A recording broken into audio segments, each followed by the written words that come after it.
किससे पूछकर मंगाया है ये सब? तेरे भाई भाभी आ रहे थे ना, कोई प्रधानमंत्री तो नहीं आ रहा था? इतनी प्लेट सजा दी, जब देखो फिजूल खर्ची करती रहती है। वो मम्मी जी इतनी दूर से आ रहे हैं तो इसलिए मैंने कुछ नाश्ते के लिए मंगा दिया। क्या पता आने में कितना टाइम लगा हो, भूख लगी हो उनको। क्यों, तेरे भाई भाभी घर से खाना खाकर नहीं चले?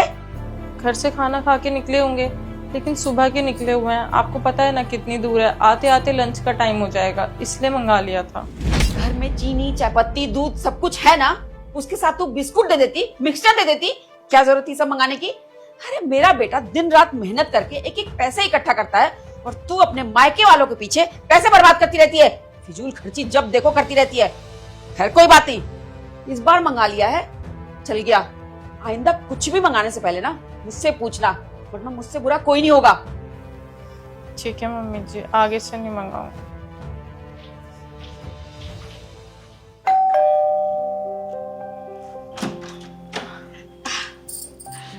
आने में कोई प्रॉब्लम तो नहीं हुई? नहीं। और दीदी कैसी हो? मैं बिल्कुल ठीक हूँ, आओ बैठो।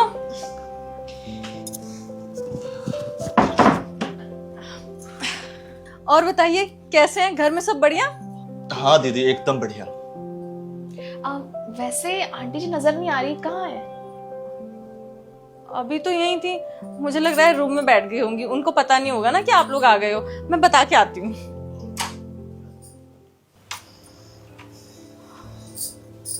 मम्मी जी, वो भैया भाभी आपको पूछ रहे थे तो आप बाहर आ जाते, थोड़ा बैठ जाते उनके साथ। देख, मेरे सर में बहुत तेज दर्द हो रहा है, मैं उनको एंटरटेन नहीं कर सकती। जाके तुम बैठो, बातें करो उनसे। बस बैठ जाते मम्मी जी। बहू तुझे एक बार में बात समझ नहीं आती क्या? मैंने बोला मेरे सर में दर्द हो रहा है, क्यों मुझे बुका रही है? जा ना, बात कर उनसे।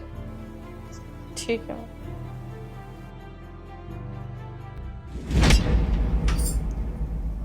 वो बोल रही हैं कि उनके सर में थोड़ा दर्द हो रहा है, तो अभी डिस्टर्ब नहीं करते, थोड़ा आराम करने देते हैं। जाते हुए मिल लीजिएगा।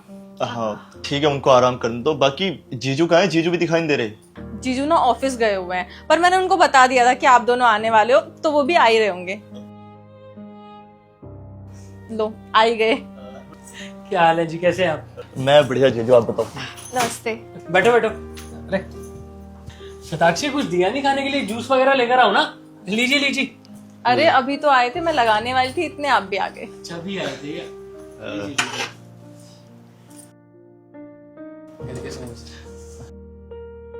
आपके लिए भी लगा दूं? नहीं नहीं अभी नहीं। खाइए खाइए। और घर पे सब कैसे हैं? बस जीजू एकदम सब बढ़िया। और आपका काम कैसे चल रहा है? सब अच्छा, सब कृपा ऊपर वाले की। आप लोग बताइए। वो दी जीजू, आपको आना है शादी में, और इस बार कोई बहाना नहीं चाहिए, आपको पक्का आना है। जी जी बिल्कुल आएंगे, लेकिन क्या है ना, हमारे में सिर्फ कोई कार्ड देने आता है ना तो घर के बड़ों को दिया जाता है। हमारे घर की बड़ी तो हमारी माँ ही है, तो अगर ये कार्ड अगर आप हमारी माँ को दोगे तो हमें भी अच्छा लगेगा। हम लोग मैंने दीदी से पूछा था, आंटी जी कहाँ पर है? वो मम्मी जी के सर में दर्द हो रहा था, तो वो कही थी मुझे डिस्टर्ब मत करो, इसलिए मैंने कुछ बोला नहीं, परेशान नहीं किया। अगर मिलना है तो फिर अंदर ही जाना पड़ेगा। अच्छा, गैस बन गई, अंदर ही चल लेते हैं, कोई दिक्कत नहीं। आ जाओ चलिए।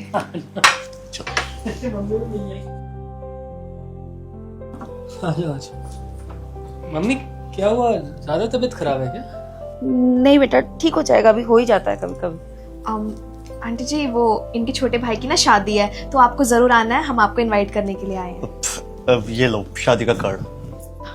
कुछ नाश्ता किया आप लोगों ने? हाँ जी, नाश्ता कर लिया है। वैसे आपकी तबीयत तो ठीक है ना?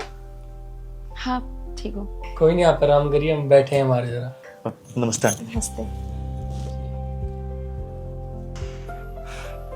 चलो ठीक है दीदी, हम लोग चलते हैं। और हाँ, मम्मी शिकायत करे तुम उनको याद नहीं करती, बात कर लिया करो उनसे। बिल्कुल, कॉल कर लूंगी। और हाँ दीदी, इस बार आपको ना एक हफ्ता पहले आ जाना है, मुझे ना कोई बहाना नहीं सुनना आपका। मैं तो महीने भर पहले आके बैठ जाऊंगी। हाँ, ये ठीक रहेगा। चलिए मिलते हैं। चले। मैंने छोड़ के आता हूँ।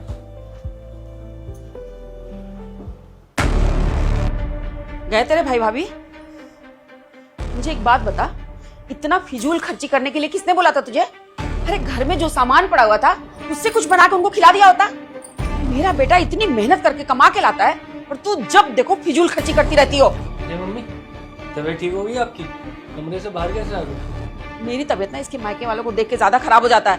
मेरे सर में दर्द हो जाता है, बीपी बढ़ जाता है मेरा। क्यों, क्या हो गया? इसके मायके वाले कुछ कहते हैं क्या आपको? अब बेटा तू ही देख ले, तू कितनी मेहनत करके इस घर को चला रहा है, पैसे इकट्ठे कर रहा है, और ये इसके मायके वाले आते नहीं है, इसकी फिजूल खर्ची पहले शुरू हो जाती है। क्या जरूरत थी? नहीं मुझे बता, ये सब मंगाने की क्या जरूरत थी? घर में इतना कुछ पड़ा हुआ था, कुछ भी बना के खिला देती, पर नहीं, इनको तो फिजूल खर्ची करनी है जी। अरे तो कौन सा गलत कर दिया? कुछ 200-500 में मैं क्या गरीब हो जाऊंगा क्या? लाखों का खर्चा थोड़ी कर दिया। और वैसे भी आपको तो खुश होना चाहिए कि आपकी बहू इतनी संस्कारी है कि कोई घर में मेहमान आ रहा है, उसकी खातिरदारी कर रही है अच्छे से। और ऐसा नहीं है ये सिर्फ अपने घर वालों के लिए करती है, आपकी तरफ से भी कोई आता है ना तो भी ये ऐसे ही करती है खातिरदारी।